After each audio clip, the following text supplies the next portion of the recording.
He, chapter 31, Peaceful Serenity. The dog started pacing to and fro in front of the door, and something had caught his attention, and there was a piece of cloth tied around the handle of the door, and the dog started pulling at it while growling. And after a few moments of silence, a voice behind the door asked, "Is he gone?" Another voice answered, "And whatever, just ignore him." And he said he wanted to get inside, he had already done so already. "And you can't be serious, and why if he tears the door down," said one of the voices. "Relax, he sometimes gets suspicious about locked doors and he won't come inside," assured the second voice. "And what kind of a crazy person is afraid of locked doors?" commented another. He's not afraid of doors, just doorways, and the door is technically a doorway, so he won't come inside if the door is locked, and he won't linger either," said the second voice. And just as he predicted, the dog departed the door. However, the dog departed the door, but then he returned to pull at the handkerchief at the door. He went to his room. He returned to his room. He wasn't interested in looking behind a closed doorway. Eleanor was wide awake, hiding under the sheets, and she breathed a sigh of relief when she heard her husband return, and she said to him, "I had a bad dream." And then he gave her a sideways look and said, "If you had a bad dream, then why do you bother sleeping?" "I don't know, I can't help it. I can't help sleeping," whined Eleanor. "The sleeping or the bad dream," says he. "Both kinda," commented Eleanor. "There's no need to be afraid. I'll protect you," said he, sitting beside her. Eleanor lay back down and said, "Can you stay here until I fall asleep again?" He returned to bed, and Eleanor closed his eyes but did not sleep. Her eyes opened again, and she said, "The teen room has a lot of nice books." Responded he. "I don't really understand most of the story. It's like the writer made them complicated on purpose," commented Eleanor.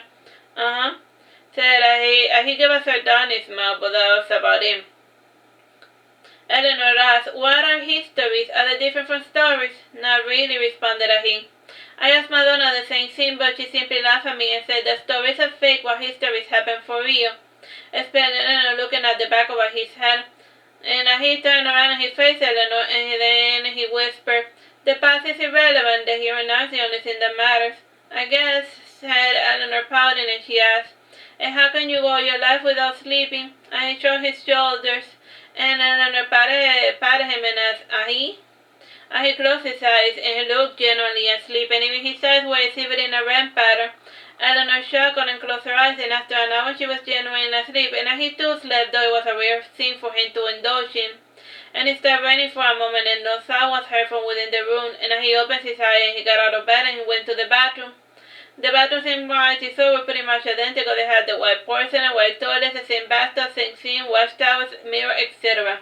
The decorations too were similar. They were either blue, bubblegum pink, or they had white tiles.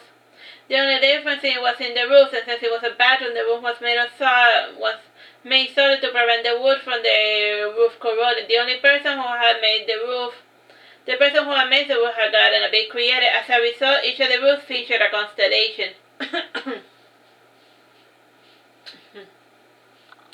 His bathroom featured a mosaic showing a male fairy dragon hugging a teddy bear, and the dragon, however, had blue cat eyes. And whenever he stared at his day, he would brush his teeth and shave his face. And according to observations, neither he nor his brother had any facial hair, except for Monkey King. And why ever did he bother to shave his face if he couldn't grow facial hair? It was up for debate. But I guess he just wanted to fit in, maybe, I suppose. He would get a slight cut beneath his chin, and then he grimaced and he cleaned the wound with a cotton. And when he was done, he filled the tub with hot water, and he went right within, and he stayed under water for like 7 minutes. And he was looking at the distortions created by the water while he stared at the roof.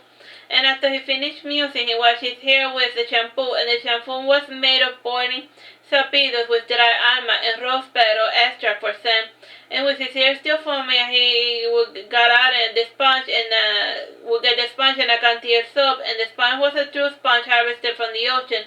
And Castile soap was made with barrilla boiled on laredo, and he scraped all the dirt and blood and grime from the previous day, and afterward he sat down in the water again.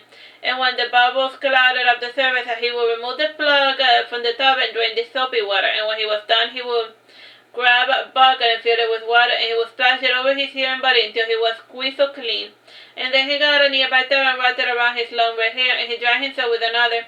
When he finished his morning libations, he got out of the bathroom wearing a simple white kimono or a bathrobe, as we like to call it.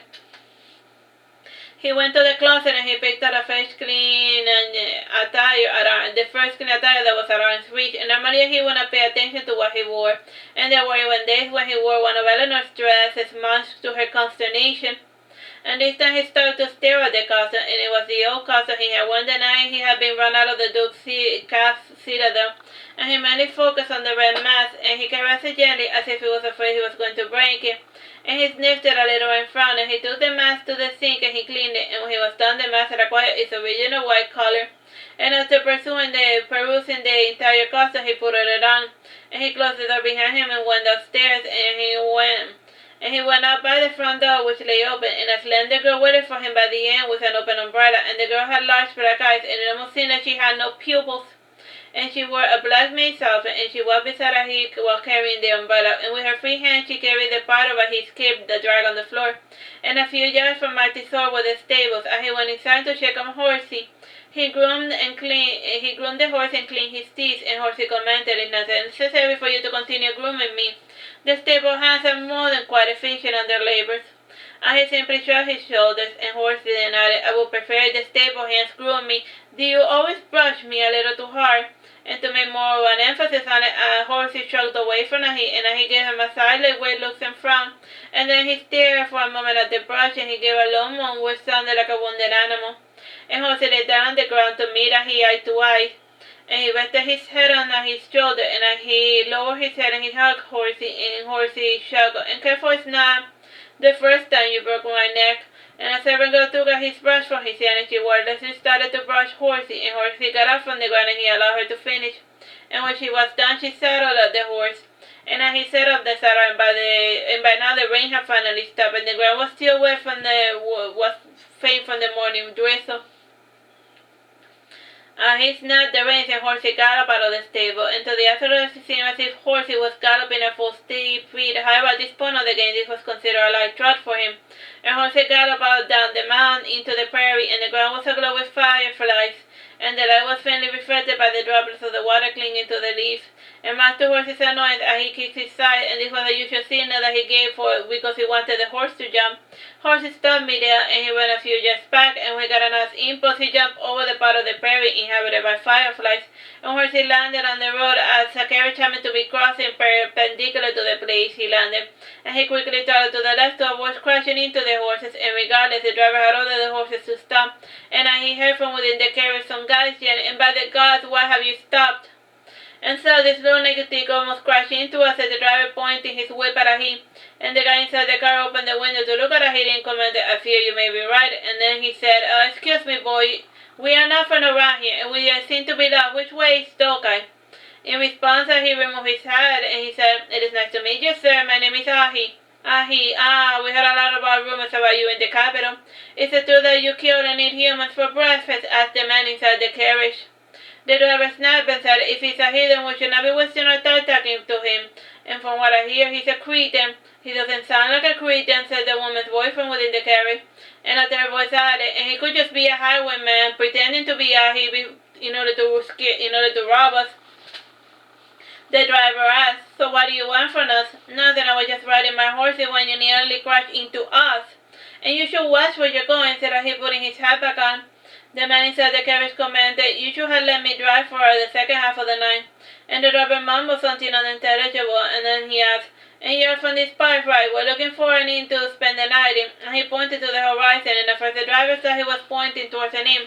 However, he noticed that the horizon seemed less dark than usual, and the driver then said to the passenger, "Sunrise is only a few hours away, and when it gets lighter, we might make it to Dokai." And he commented, "If you're headed to Dokai, you're going in the wrong direction." And he rode to the opposite direction of the carriage had come, and the driver turned his horse around and followed after him.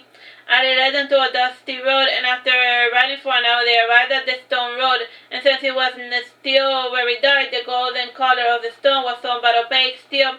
The clearing through the forest allowed for the driver to notice the lights of the city. And the driver said, "Thanks for guiding us." And he pointed to the ground and said, "There are many roads leading to the city, and the most direct route is the Starry Road." And indeed, the stones on the road were cutting away to form stylized golden stars. And the driver then asked him, "Do you know whether there might be an inn nearby?" My house is only a few leagues away. You can stay there if you like, said he pointed in the direction of his home. The strangers conversed a bit, and in the end they decided they would rather much stay that they would much rather stay at the nearest resident than to go looking for a name that they couldn't see anywhere. He led the strangers back to Martisor, and Jose said nothing throughout the ride back, and when Martisor was looming overhead, the driver commented, "When you said home, I was not expecting a place like this." He led them to the stables, and he removed the saddle from Horsey, and after the ride, Horsey ran out, and after their mutual ride, Horsey ran off into the forest to fool around. The driver commented, "Your horse ran away. He will be back when he gets hungry," said he, walking towards the entrance of Martisor. The servant waiting for her, he asked, "Who are they?" And he shrugged his shoulders and went his side, and the girl asked the driver, "Who are you? What do you want? This is a private residence." "He is the master of the house," inquired the driver. "Why, who's asking?" said the girl. "He said we could stay here," answered the driver. And she was quiet for a moment, and then she nodded, and back inside he went to smell the flowers, and from time to time he would pick one and he would eat it, and on the meantime the servants were busy cleaning out the place from head to toe, and a self-servant was watering the flowers, and she took care to keep the flowers in perfect condition, and on the meantime the gorilla man was carrying the luggage of the visitor. The driver started to look at the garden and commented, "Are those flowers edible?" "To you, no," answered the gorilla man. "And why is he eating them?" inquired the driver. "And why don't you ask him?" said the gorilla man. The guests were settled on 2 guest rooms on the first floor, and much to their annoyance, the gorilla insisted on having them pay for their stay, and not desiring to argue with a giant ape man that they paid their dues. The guests had decided to stay for a week, and they hoped that by then their business with the grave would be concluded, and by the time they were settled in, the sun had finally risen. He had finished, but when the sun rose, he had finished looking to the flowers, and then he went to sit at the edge of Cunigunda's fountain.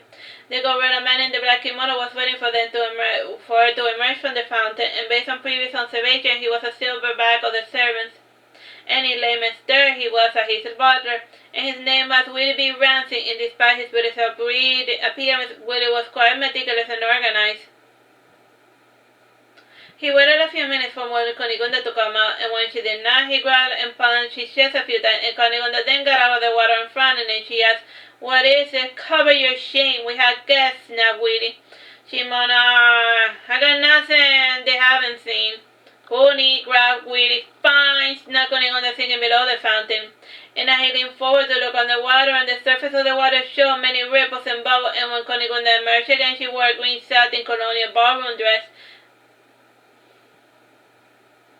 When she came out of the water, she asked Willie, "Better?" Willie then left her side to back orders at the other servant, and when he was done, she said to him, "These guests of yours, do you know them? Are they friends of you?" He shrugged his shoulders in response to it, said the fact that he knew nothing about it.